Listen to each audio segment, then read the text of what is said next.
Tome 1, chapitre 5. Mercredi 15 novembre. Mab, ce matin-là, comme d'habitude, descendait joyeusement la piste escarpée en compagnie de Fatouma et des femmes du village. Bien que pressée de retrouver Adou, rien qu'à l'évocation de son nom, un frisson lui parcourait le corps. Mab jouissait pleinement de l'instant présent. Ses marches étaient toujours l'occasion de jeux et de rires à embellir la vie. Il en était gourmand, plaisantait avec les compagnes de Fatouma, qui simulaient la colère quand il leur pinçait la taille en s'esclaffant. « Tu as beaucoup grossi, Akou, tu as gagné bébé ?»« Tes yeux sont bien cernés, Issa, il faut dormir un peu. Quand on fait golo-golo toute la nuit, le lendemain, on est fatigué. » Puis il faisait la course avec Jendai, qui était la jeune sœur de Zimba Traoré, particulièrement rapide à la course. De la Roche Noire au Marigot, en contrebas du plateau de latérite longé par le sentier. Ou encore il dévalait hors piste les pentes les plus abruptes, au grand désespoir de Fatouma. Ce jour-là, pourtant, il sentit que ses compagnes mettaient moins d'entrain que d'habitude à répondre à ses provocations ludiques. Certaines même semblaient agacées et le rabrouaient gentiment, prétextant une fatigue passagère. Même Fatouma n'avait pas son comportement habituel. Elle, si bavarde et prompte à plaisanter, restait silencieuse, comme rongée par une inquiétude diffuse. Le marigot avait cessé son chant joyeux à son approche. Les rares fleurs coincées dans les fissures des rochers courbaient la tête à son passage, et le vent, silencieux, ne lui racontait plus les histoires de la brousse, et immobile, ne lui rapportait plus les parfums de la terre. Mab en fut contrarié. En d'autres temps, il y aurait été plus sensible, mais la pensée de retrouver Adou, de passer la matinée avec elle, il avait bien l'intention d'obtenir un ou deux baisers cette fois-ci. Rien que d'y penser, il se sentait tout émoustillé. Puis de retrouver Manjaco pour une longue lecture, et sans doute la découverte d'un nouvel auteur, lui fit rapidement oublier son désenchantement. Il courut devant la petite troupe, la laissant loin derrière lui, malgré les appels de Fatouma, et parvint au marché, qui, bâillant encore, se réveillait avec peine, au premier chahut accompagnant l'arrivée et l'installation des marchands des plus matinales. Mab rejoignit le petit torche à l'entrée opposée du marché, où les deux adolescents avaient coutume de se retrouver. Adou n'était pas encore arrivé, mais il n'y avait là rien d'anormal, car il était tôt et elle ne sortait de chez elle que vers 9 heures, après avoir rangé la vaisselle du petit déjeuner, nettoyé la table et donné un coup de balai de paille sur le sol de la concession de son père. C'était la seule besogne qu'il lui avait assignée, elle l'accomplissait avec plaisir. Il l'avait dispensé d'autres tâches afin de lui permettre de se consacrer à son travail d'écriture et de lecture, depuis ce jour où il avait accepté, avec joie, que Manjaco lui serve d'instituteur en compagnie de son petit camarade. Mab s'assit et se mit à la lecture du cahier d'un retour au pays natal d'Aimé Césaire, emprunté la veille à Manjaco. Il lui restait 2 chapitres à lire et il tenait, comme promis, à le restituer ce matin. Mais plus les 9 heures approchaient, plus il lui fallait faire un effort important pour éloigner de son esprit l'image d'Adou et rester concentré sur sa lecture. Il finit par renoncer, et tout en laissant le livre ouvert devant lui pour faire illusion, les yeux mi-clos, il laissa son esprit vagabonder et imaginer les heures douces et câlines qui s'annonçaient. Il faut dire que la veille, Adou lui avait laissé entrevoir qu'un baiser comme les grands la tentait aussi. Demain peut-être lui avait-elle susurré à l'oreille en le quittant. La maison de Cheikh Ali Bab était située dans une impasse perpendiculaire à la rue Jamal VIIe, le grand-père de l'actuel maire de Kangoulou, et dominait un petit vallon au fond duquel coulait un petit ruisseau. Les habitants profitaient de ce minuscule cours d'eau pour exploiter le long de ses rives, sur une bande de terre large de 5 mètres au plus, quelques cultures maraîchères, tomates, haricots verts, et même des fraises à la bonne saison. Adou elle-même y cultivait quelques mètres carrés. Mab pensa qu'elle avait probablement dû y faire un tour avant de venir. Mais son impatience grandissait néanmoins. Quand il aperçut enfin sa silhouette, il se leva et courut vers elle. Étonné qu'elle n'en fît pas autant, mais heureux d'être enfin auprès de l'élu de son cœur, il lui prit la main et lui dit « Coquin, c'est pour aujourd'hui notre premier baiser, d'accord ?» Adou ne répondit pas, mais se serra très fort contre lui, et les yeux embués, lui chuchota à l'oreille. « Quoi qu'il puisse arriver, c'est toi que j'aime, rien que toi. » Mab, aux anges, ne retint que la deuxième partie de la phrase d'Adou. Il s'en voulut plus tard de n'avoir pas mesuré la gravité de la menace embusquée derrière ce « quoi qu'il arrive ». La matinée fut terne. Mab avait beau chercher à dérider Adou par de multiples facéties, lui raconter 1000 histoires que son imagination fertile et fantasque improvisait en continu, les rires d'Adou avaient perdu leur spontanéité et leur démesure, et elle ne souhaita participer à aucun des jeux qu'il lui proposait.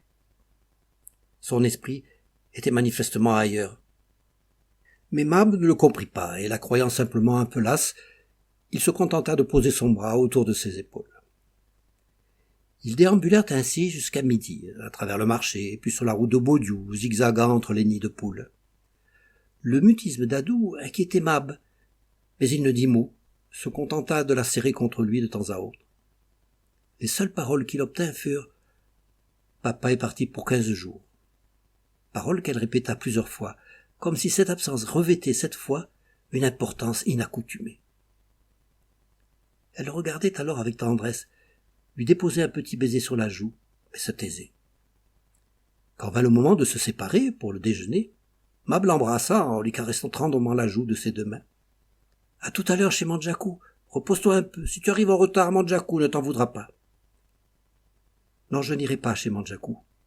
Je t'aime, Mab, je t'aime tant, » lui répondit-elle, les larmes aux yeux, tout en lui donnant un rapide baiser sur les lèvres avant de le planter là et de disparaître en courant. Mab, interloqué, voulut la retenir. « Que se passe-t-il » d'où cria-t-il. Il tenta de la rattraper, chuta lourdement contre une racine d'arbre que seul un génie particulièrement mal intentionné avait pu volontairement faire surgir à ce moment précis, se releva, glissa encore sur un fruit écrasé, se rattrapa de justesse et dévalant la rue Jamal 6/7e B, subitement fou d'inquiétude, atteignit le portail de l'entrée de la concession de Cheikh Ali Bab au moment où celui-ci se refermait sur Adou, dont il n'aperçut que la chevelure défaite, qui dans une dernière oscillation désespérée semblait lui dire adieu, lui abandonnant un de ses rubans de couleur qui virevolta, s'immobilisa quelques secondes, suspendu entre terre et ciel, avant de venir s'échouer lentement entre ses pieds.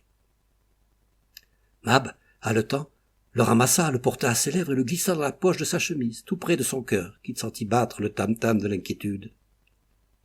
Il fit le tour de la concession, ceinturé d'une haute clé de roseaux tressés, cherchant un orifice suffisant pour voir ce qui se passait à l'intérieur. N'en trouvant pas, il resta un long moment à l'écoute du moindre bruit. Prenant conscience de la chaleur suffocante, un peu rassuré par le silence total à l'intérieur de la maison, il décida de faire demi-tour, se promettant de revenir l'après-midi après sa leçon avec Mandjakou, et de ne rentrer à Kandou qu'après avoir enfin compris les raisons de l'attitude préoccupante et tellement inattendue d'Adou. Il était seul dans les rues de Kangoulou. Bien qu'il aimât beaucoup Mandjakou, cet après-midi-là lui parut long, long comme une plainte de la hyène tachetée les soirs de pleine lune.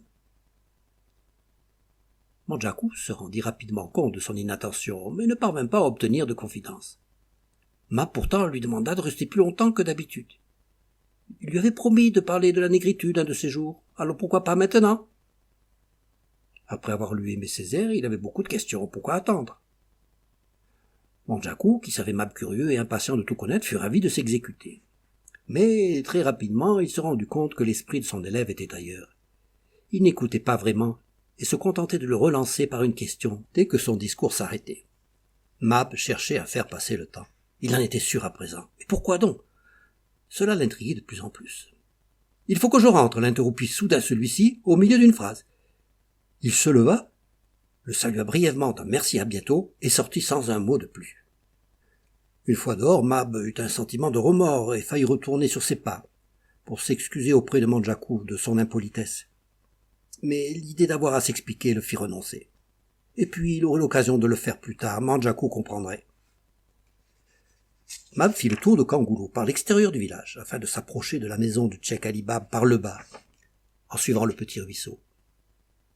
Assis sur une souche de baobab au sommet de la rive opposée, il savait qu'il aurait là un point d'observation idéal sur l'intérieur de la concession. Il aurait le temps de réfléchir à une stratégie d'approche, et sans aucun doute, il pourrait voir Adou vaquer à ses occupations. La cuisine étant extérieure, elle sortirait bien à un moment ou à un autre.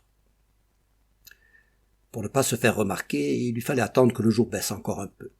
Aussi flâna-t-il au milieu des jardins maraîchers, levant quelques pintades de repos sur une branche d'arbre, ou quelques lièvres affamés, observant ce mince filet d'eau qui faisait des efforts miraculeux pour abreuver les plantations. Si petit ruisseau, et pourtant tellement vital, pensa-t-il. Jusqu'à ce qu'il jugeât la pénombre suffisante pour ne pas être remarqué sur son observatoire.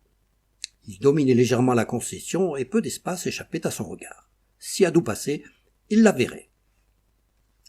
La cour était inexplicablement déserte. Le silence était celui d'une maison abandonnée. 3 femmes de forte corpulence étaient en réalité assises à l'ombre du mur sur le côté de la maison. Leur parfaite immobilité les cachait à la vue de Mab. Ce n'est que lorsqu'elles se levèrent précipitamment qu'il prit conscience de leur présence. Elles s'engouffrèrent dans la maison. Mab crut entendre un cri, puis le silence à nouveau. Un silence qui durait trop pour être normal. L'inquiétude de Mab était à son comble. Il fallait aller voir. Il n'avait qu'à rejoindre la porte de la concession et crier le nom d'Adou. Après tout, il trouverait bien une excuse. Il inventerait un prétendu message de Manjaku. Mab s'était levé tout en réfléchissant à ce qui pouvait être le contenu de ce message. Il fallait quand même trouver un argument plausible. Il commença sa descente pour traverser le ruisseau et remonter vers l'entrée de la concession, luttant contre la crainte de se voir sévèrement rabroué. Un claquement de porte, des cris étouffés, des bruits de lutte.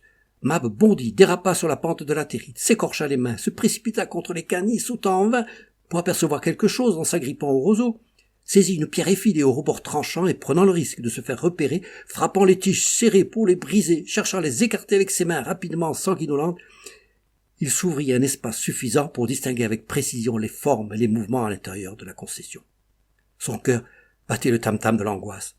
Le front collé à la palissade, il scruta le clair-obscur. Horrifié. Le destin de Mab venait de basculer. Dans le coin droit de la cour, se dressait sur 4 pilotis fatigués recouverts d'un toit de paille, l'abri sous lequel Cheikh Ali Baba accueillait ses hôtes. Au milieu, étendu sur un banc de bois amené pour l'occasion, gisait Adou la tête dans le vide, les cheveux se mêlant à la poussière du sol, comme pour y prendre racine. Ses pleurs et ses hurlements forçaient leur passage au travers d'un bâillon de tissu rouge, sale, fortement serré. Ses yeux, terrorisés, noyés de larmes, cherchaient un invisible secours.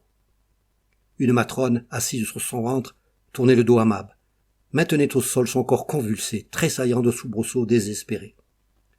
Une femme au visage impassible lui tirait les 2 bras en arrière, parachevant l'immobilisation du haut du corps, tandis que 2 complices lui écartaient les cuisses, projetant son sexe dénudé à la lueur de la lune qui détourna soudain ses rayons par pudeur. Une 5e femme, que Mab reconnut comme étant Sandrine Abdoulaye Maté de Baudiou, à la sulfureuse réputation, à genoux entre les jambes d'Adou, sortit un objet brillant. Une lame de rasoir, crut distinguer Mab. Sans émotion, avec l'indifférence que confère l'habitude, Sandrine Abdoulaye Maté se penchant en avant, ses doigts inquisiteurs à la recherche du clitoris. Chair tirée, coup de rasoir. Insuffisant, l'amuser, coup de rasoir, insuffisant encore. Chair tirée autour de l'index, mouvement vers l'avant, lambeau, récalcitrant, déchiré, jet de sang, essuyé d'un revers de paille, visage tacheté de gouttes rouges, criblé d'ongles, hurlement d'agonie, autre bout de chair entre pouce et index, découpé de coups successifs, rasoir dégoulinant, autre chair encore, tirée, tendue, arrachée, sanglante, corps violé, odeur de mort, enfance assassinée, femmes spoliées, cœur étouffé. Adou, sans connaissance. Linge imbibé d'une mixture noire, bas-ventre mutilé, l'ange gris en compresse, drap serré autour du bassin, corps enveloppé d'une couverture râpée, rebord de lisseré rouge. 2 femmes emportent ce corps inerte. Une autre nettoie les lieux, emporte le banc de bois. Le groupe réintègre la maison. La porte d'entrée claque comme un coup de machette. Un rayon de lune accusateur pointe sur le sol un bout de chair oublié.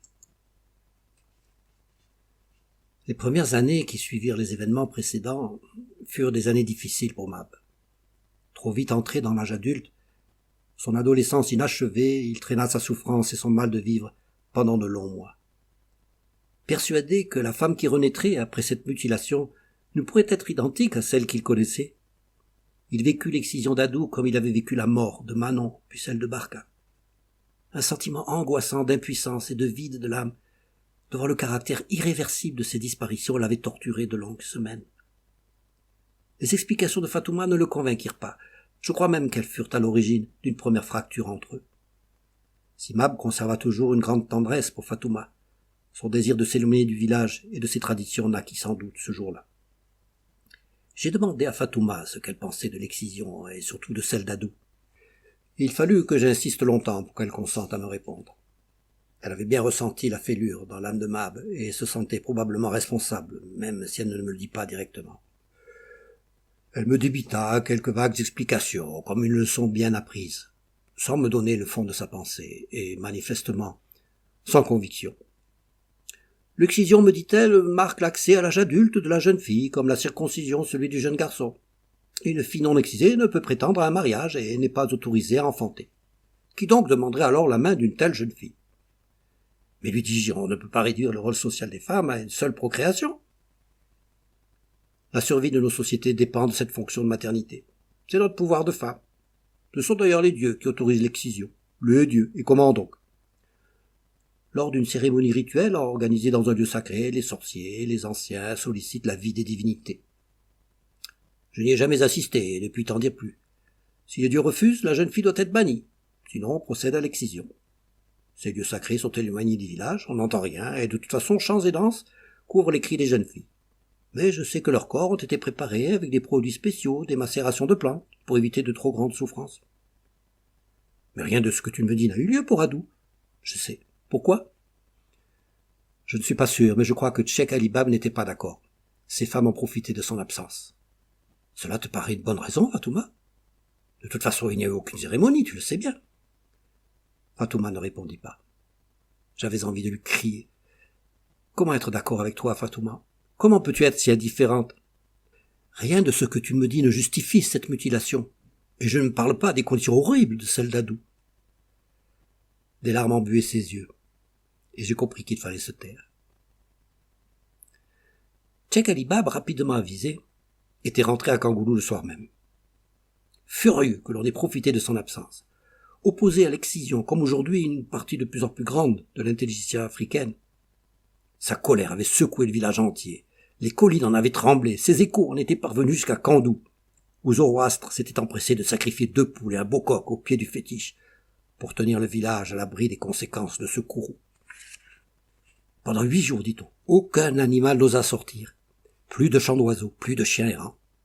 Les chasseurs restèrent à la maison faute de gibier. Même Boudos, pourtant téméraire, resta sans bouger à l'ombre de l'arbre à palabre, et fit à l'occasion une cure d'amaigrissement bien inutile. S'en prendre ainsi à Adou, sa fille préférée, si fine, si fragile, si intelligente, pour laquelle il nourrissait de si grandes ambitions, fut pour Tchèque Ali Bab plus qu'un affront, une véritable et insurmontable douleur. Au bout d'une semaine, quand sa colère s'apaisa un peu, il renvoya ses 2 femmes dans leur village avec leurs enfants, ferma la maison de Kangoulou, retourna à Adougou, emportant avec lui Adou, l'emmitouflant de son amour paternel, désespéré de sa souffrance. Mab ne put revoir Adou, même si pendant la semaine qui suivit les événements, il resta posté et prostré de longues heures sur la souche d'arbre qui lui avait permis de dominer l'intérieur de la cour de la concession de Tchèque Ali Bab. Il ne vit jamais Adou, qui, 8 ans plus tard, refusait de voir la lumière, et restait allongé toute la journée sur sa couche, rejetant toute nourriture. Il a fallu la patience, l'amour et la tendresse de son père pour qu'elle acceptât, au bout de 3 jours, de recommencer à s'alimenter par petites doses. Seules les vociférations de Tchèque Ali Bab venaient troubler de temps en temps ce désert de vie qui était devenu la concession. Le 22 novembre, Mab guettait comme d'habitude le moindre signe de vie en provenance de la maison, espérant toujours apercevoir Adou, mais sans trop d'illusions.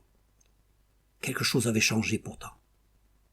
Ce n'est que vers midi, au moment de s'en aller, qu'il comprit ce qui l'avait troublé toute la matinée, sans parvenir à en déterminer la cause. Le silence. Tchèque Ali Bab avait cessé de crier. Et pour cause. Tôt le matin, il avait quitté Kangoulou avec sa fille Adou, son gardien Amédée Lalé et le chien Crocos. Mab traîna sa mélancolie sur sa vie comme on traîne un fardeau de bois trop lourd sur des épaules fatiguées. Sa douleur ne le lâchait pas. Ses seules heures de répit étaient celles qui s'écoulaient en compagnie de Mondjakou. Auprès de cet homme déclinant mais serein, il trouvait un réconfort moral, une compréhension silencieuse et une complicité naturelle, partageant avec lui l'atmosphère paisible de la bibliothèque, les parfums prégnants exhalés par le papier vieilli, les bouquets d'humanité endormis sur ses étagères.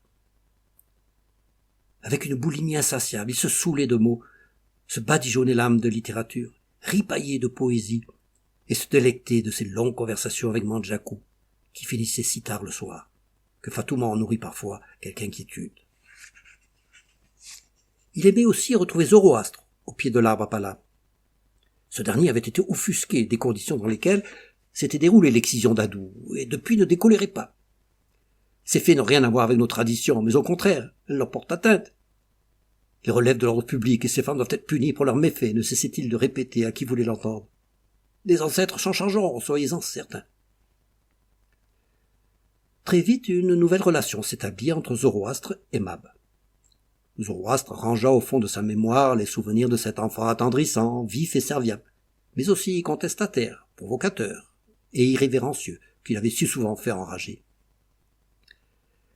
Il découvrit un jeune homme à présent réfléchi, instruit, à l'intelligence vive, qui porterait sans doute un jour la destinée de son village. Mab, quant à lui, trouva chez Zoroastre le meilleur précepteur pour l'accompagner tout au long du rude chemin de la connaissance de la culture africaine. Zoroastre montra à cette occasion d'indubitables talents de pédagogue. Ne juge jamais de l'extérieur, lui répétait-il, mais de l'intérieur, et n'oublie jamais de toujours tenir compte de l'environnement géographique, social, économique qui conditionne la survie du groupe, et celle de ton village en particulier. Ou encore, tu fais partie comme les êtres qui t'entourent de la nature. Elle te donne, tu dois lui donner. Tu la méprises, tu te méprises. Tu la détruis, tu te détruis. Si parfois elle gronde, c'est que tu as oublié tout cela. Si Mab écoutait ses propos, parfois avec une certaine attention, mais plus par tendresse que par conviction, mais n'est-ce pas là l'apanage de l'orgueil de l'adolescence, car il lui semblait parfois un peu trop moralisateur, bien que souvent plein de bon sens, il interrogeait sans cesse Zoroastre sur les secrets des plantes, sur les secrets des rituels censés guérir tous les maux, des plus petits aux plus grands. Petit à petit, une idée avait fait son chemin dans son esprit. Une idée qui s'enracina au plus profond de son être, et qui, comme nous le verrons, devait guider le reste de son existence. Il retrouverait Adou. De quelque manière que ce soit, il lui rendrait sa vie. Il la reconstruirait. Zoroastre avait compris depuis longtemps, et s'il savait le départ de Mab inévitable, il tentait de se convaincre qu'il n'en saurait rien. Pourtant, quand Mab lui demanda « Est-ce que les ancêtres et les dieux pourront m'aider à préparer le mal fait à Adou ?» il prononça ces paroles énigmatiques. « Tu devras partir au-delà de la colline au mirage, et c'est dans le désert, avant la traversée du grand lac bleu, que vos cœurs retrouvés s'uniront. Alors, tout sera possible. » Les feuilles des arbres, attentives, frissonnèrent, reconnaissant là des paroles déjà entendues il y a bien longtemps. Le vent souleva un peu de poussière rouge et porta ces mots aux oreilles de la destinée. Que retenir d'autre de cette période, sinon que Mab écrivit apparemment beaucoup. Il avait emprunté un stylo bic à Mondjakou. Tous les soirs, tandis que Fatouma, assise sur le seuil de sa case, regardait paisiblement s'évaporer le jour, Mab griffonnait auprès d'elle, sur des planchettes de bois. La plupart de ces textes ont malheureusement, eux aussi, disparu. Fatouma m'a donné une de ces planchettes, sur laquelle, malgré la gomme du temps, on pouvait encore lire. Tu as peur et pourtant tu ris. Tu as faim et pourtant tu joues. Tu es l'innocence, tu es la joie, pourtant tu es nul et tu as mal. Voyageur égaré, assoiffé d'être et d'aimer, tu inventes ta vie à chacun de tes pas. Tes yeux brillent des reflets d'une goutte d'eau imaginée aux lèvres blessées d'un puits improbable. Tu nourris ton âme au vent, tu sèches tes larmes au soleil. Une canette jongle sur ton pied et suffit à ton court bonheur.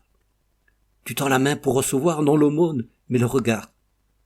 Et c'est toi qui donnes encore, quand celui qui ne te voit pas passe, indifférent à ta misère. Et qu'en pirouette folle tu sautilles, tu gesticules, brisant à jamais la honte dans un grand éclat de rire. Tu es fort comme l'éternité, tu ressembles à la beauté. Quand la nuit engloutit ton ombre qui chante encore, la terre soudain s'apaise, et mon cœur se serre, comme pour un frère qui s'en va. En fouillant avec la permission de Fatouma dans les affaires abandonnées par Mab à Kandou lors de son départ, j'ai pu reconstituer un autre, à partir de plusieurs bouts de planchettes brisées. Je vous le livre ici. L'arbre m'a dit « Je te montrerai le chemin au cœur de tes solitudes. Si tu t'arrêtes un instant et verses à mon pied un peu d'eau claire pour étancher ma soif. » Je me suis baigné dans des lacs bleutés à l'orée du désert. J'ai retrouvé l'arbre. J'avais oublié l'eau. Je me suis égaré. L'arbre m'a dit « Je te dirai les chants qui conduisent au pays des amours éternels. Si tu t'arrêtes un instant et poses une brindille au nid de l'oiseau nouveau-né. » Je me suis débattu dans une forêt de passions éphémères. J'ai aperçu l'arbre, j'avais fait fuir l'oiseau. J'ai oublié d'aimer. L'arbre m'a dit « Je poserai sur ton front et ton visage brûlant la fraîcheur de mes branches. Si tu t'arrêtes un instant et ramasses pour tes amis. » Mes fruits tombaient à terre. J'ai volé pour soulager ma fièvre ce que la nature offrait à partager. J'ai couru vers l'arbre. J'avais mangé tous ses fruits. J'ai perdu la raison. L'arbre m'a dit « Je guiderai tes enfants vers ton lointain foyer au crépuscule de ta vie, si tu t'arrêtes un instant et prêtes l'oreille aux plaintes de mes branches fatiguées. » J'ai ri de ces masques de terreur qui dansaient pour moi leur souffrance. Ce soir, je ne vois plus l'arbre, et malgré les prénoms hurlés, l'écho se tait. Celui-ci me fut confié par Zoroastre, avec promesse de le lui rendre. C'était un cadeau de Mab et il y tenait beaucoup. Quand mon village est de poussière, et que le silence y épouse la chaleur, nos âmes s'en vont en poudre fine fariner nos pieds blessés. Nul téméraire n'ose troubler de son souffle inopportun le discours silencieux des ancêtres qui s'éveillent. Seul sous l'arbre à palabre, une ombre translucide écoute avec prudence les murmures sacrés et porte au feuillage les mots cachés. La terre rouge et le ciel diaphane dansent immobiles les chants permis. Dans leur étreinte farouche s'enfantent les jours et les nuits, les heures de peine et les joies soudaines, les pluies salvatrices et les famines à venir. Les ancêtres, héros divinatoires exigeants, observent, bienveillants et amusés, les génies délurés sautillant autour des fétiches englués. Femmes et hommes, en cet instant pétrifiés, abandonnent leur vie aux sentences hermétiques. Le sorcier, à la fin du jour, cueillera de ses mains savantes, aux branches envoûtées, les paroles jamais écrites. Quand mon village est de poussière, et que le silence y épouse la chaleur, les dieux sont de retour, et le griot débute son histoire. Enfin, je vous citerai un dernier, déniché entre deux pages des cahiers de Mab retrouvés à Oudougou, la capitale, dont je parlerai plus tard. Mais que je place ici d'une part parce qu'il était écrit sur une planchette de bois, lui aussi, et d'autre part parce qu'une inscription figurait au dos, novembre, 2 ans déjà, qui donne clairement à penser qu'il est de la même époque. Ce soir, j'ai le cœur lourd de mots perdus, et l'âme triste du baobab déraciné. Une voix s'est tue, le griot a voyagé. La nuit, inattendue et complice, a posé ses mains sur nos yeux étonnés. Une pluie transparente et attentionnée a voilé la fière canopée incrédule, d'une étoffe moirée de paroles chantées, et constellé le village, les chants de mots familiers et scintillants, danseurs enluminés et masqués, disparaissant en bulles éclatées au moindre toucher indélicat. La sagesse des anciens, attentive, et le savoir-faire ancestral du sorcier ont métamorphosé ce balai de lumière en fleurs écarlates et flamboyantes. J'ai cueilli à perdre haleine ces bouquets humides et odorants, liés chacun du fil fragile et fugace d'une légende prodigue et précieuse. Je n'ai pu embrasser, désespéré, toutes ces ballerines fragiles, impatientes, trop vite fanées ou imprudentes, happées sans bruit par le courant indifférent de la rivière. J'ai fleuri, enfiévré, le seuil oublié de la mémoire du village soudain embrasé. Je me suis saoulé du nectar primordial, rosée délicate, déposé sur cette flore inopinée par les jardiniers des temps jadis. J'ai perdu la raison et côtoyé les dieux médusés, partageant au pied de l'arbre tabou les vapeurs obsédantes et prégnantes de ces fleurs surgies du passé. Ce soir, J'ai le cœur lourd de mots perdus. Et l'âme triste du baobab déraciné. Une voix s'est tue. Le griot a voyagé. Fin du chapitre 5 du tome 1.